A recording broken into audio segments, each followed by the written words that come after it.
Hello and welcome to my channel History and Guys. And today I want to show you what I've done in the last couple of weeks in my hobby.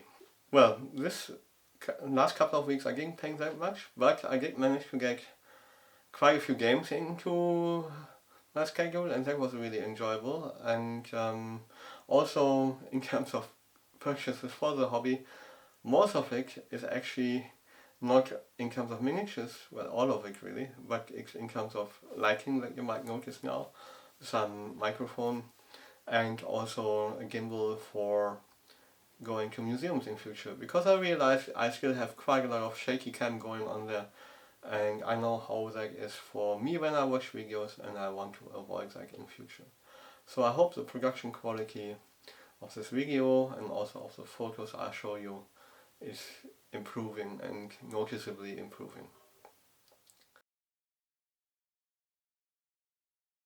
Now let's see what I'm painting this month, and as I hinted before, it's not that much. Anyway, first of all I entered Command Squad plus a scout car into the OPC challenge for April, which was Command Stand. And while I didn't really do a unified command stand like some people do, let's say for other games, I thought that having not just the officer but also two bodyguards / assistants would be quite nice. So I used an officer from the, or a building officer from the sprue, and then two guys with machine pistols. And to round it off, I also decided to build SDKFZ 223 from the Gentleman's War box, and build it as a radio variant, which is a 223. The 222 would be the normal variant with a machine cannon and a coax.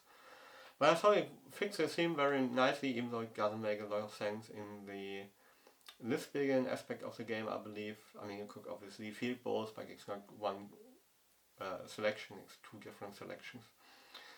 And this was the first, or rather the second try to paint a camo scheme on a vehicle, and I kind of like how it came out. I did learn quite a bit about it because I watched it and then I realized, okay, now everything is gunked in brown wash, and I have to pick up the camo again in order to make it readable really. But nevertheless, it was fun, and I think it was quite well received as well in the community, so I'm happy about it.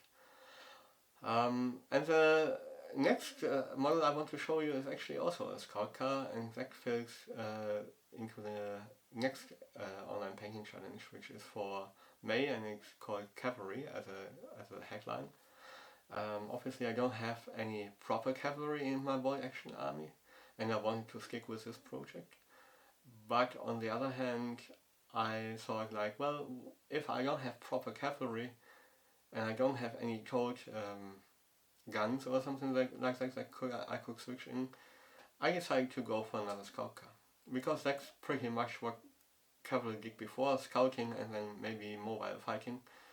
And the SDK is like 234-2, also called the Puma, I think pretty much fits that bill very well. And it's a very popular vehicle for modelers and for gamers, I believe, because it looks very interesting.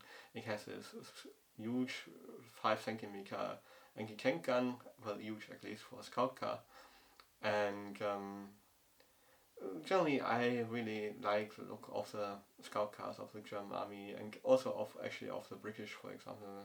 They look very cool as well.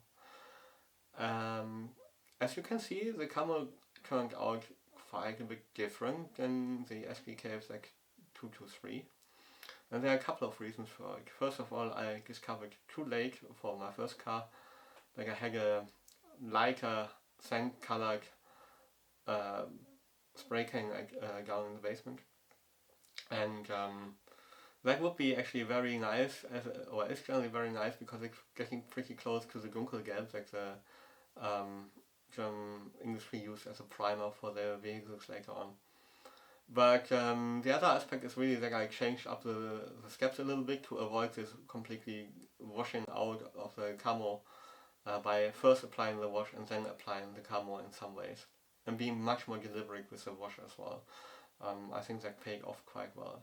So this is a SDK Z234, and you can see them here also next to each other. And I was wondering actually, what do you like better? I mean, do you prefer the darker scheme and maybe a bit more washed out scheme of the smaller car, or do you prefer the maybe a little bit more classic scheme of the second one, which is probably a bit closer to what the Wehrmacht did in the mid-war years especially? Well, leave a comment if you have any opinion about it.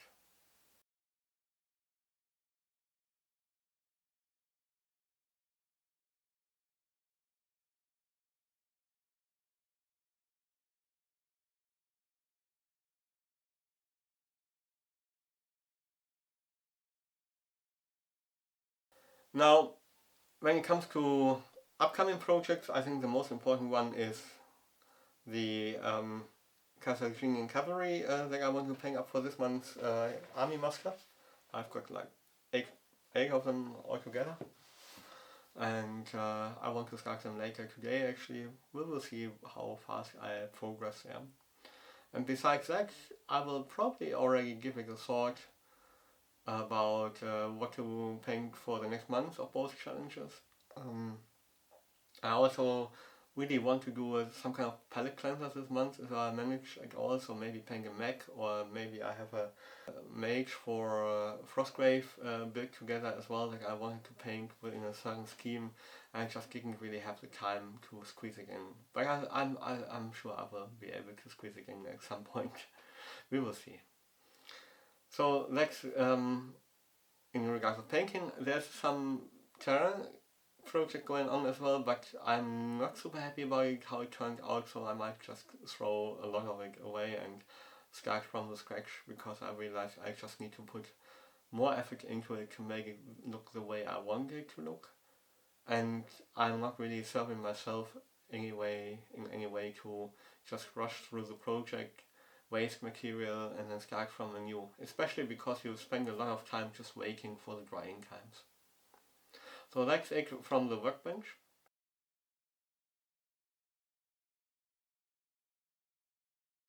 The second thing I want to talk about today are the three games I had this month.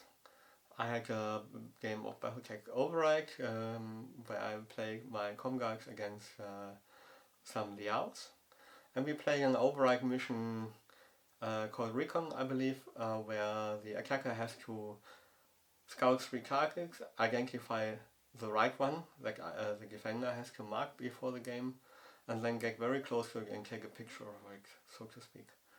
And then get the unit that has taken the picture of the map from on his side. So it's a very fast, requires a very fast strike force on the side of the attacker, and the defender is a bit more flexible how he sets up, but also needs to consider that he needs to be able to stop the fast units. And that creates very interesting dynamics with the lists for the game, and also when you actually play the game.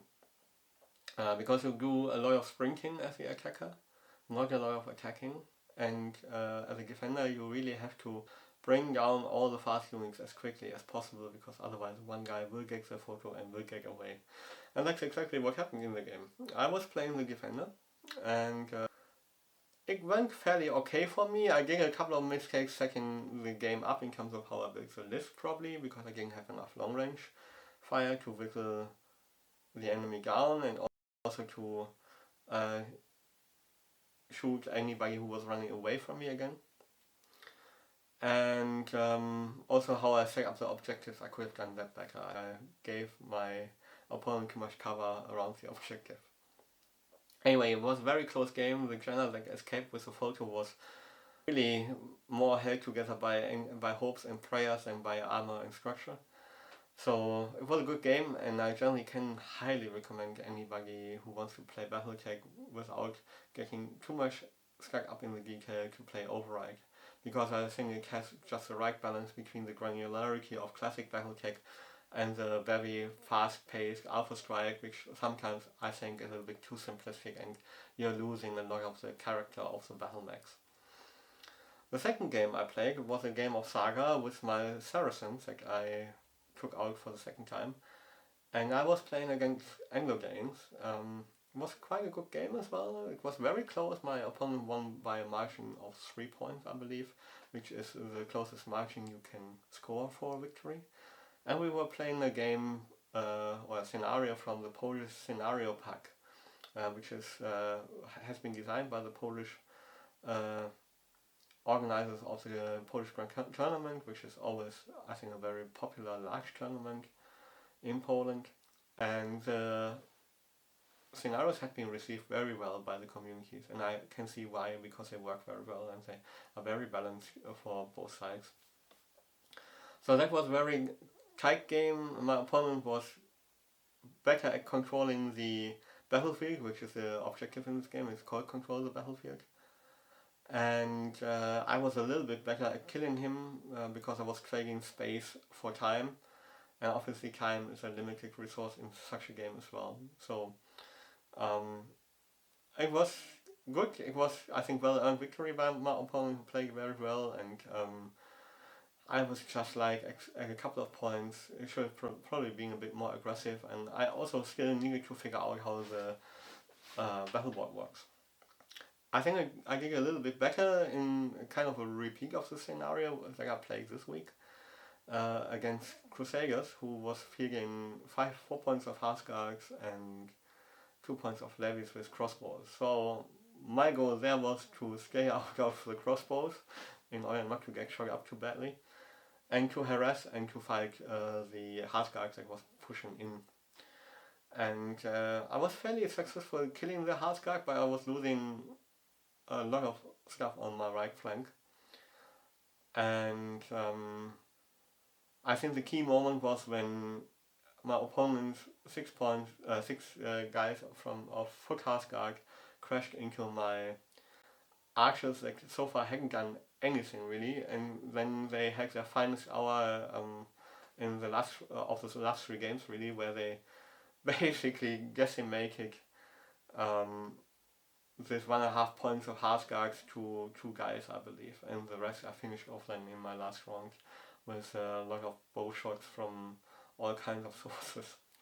Generally speaking, I have to say I use the battle boy a lot better in this game, and also I was aggressive at the right point at the end of the game, but I really needed to do so, because I was again losing on capture points, and I was really just winning hard on massacre points, especially after my opponent's warlord in a last ditch effort died against my Harskark. So that's the 3 games I had, and I enjoyed them a lot. I can just say I'm very lucky to be in this lovely club here in Erlangen, and we will have another Saga tournament actually in June, I believe, on the 16th. So that will be a lot of fun as well.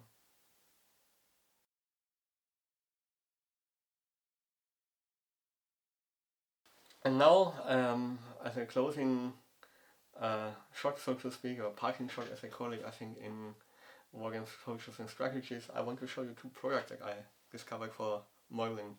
The first one is this is a blower to clean off camera lenses, or camera sensors as well. And obviously you can see how it works.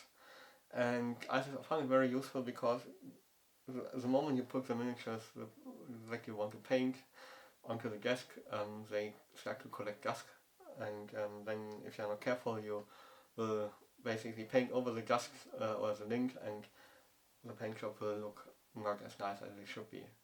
And getting the stuff off with a brush can be very fiddly as well sometimes, because it's a little bit sticky on the surface, especially when you have prime models like these ones here, for example.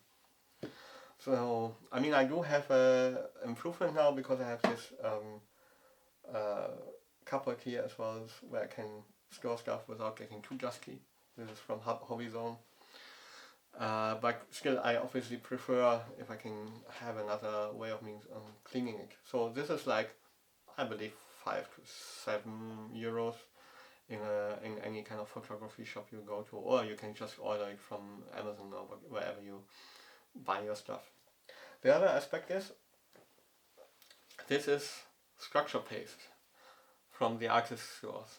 And this is cost me like, I think, 20 euros approximately, maybe a bit more, a bit less, but not much. And this structure paste with rough sand in there, and it's 1 liter.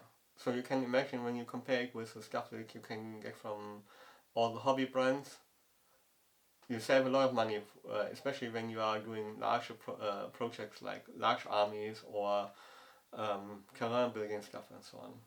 And this is just another of the reason why I always tell people check out the art stores and see what they have there, because sometimes they have stuff in much larger portions than you get in in the modeling stores, because the modelers normally only need small stuff, and then you get stuff that's specifically branded for hobby and like immediately adds like 10, 15, 20% on top of the price, if not more.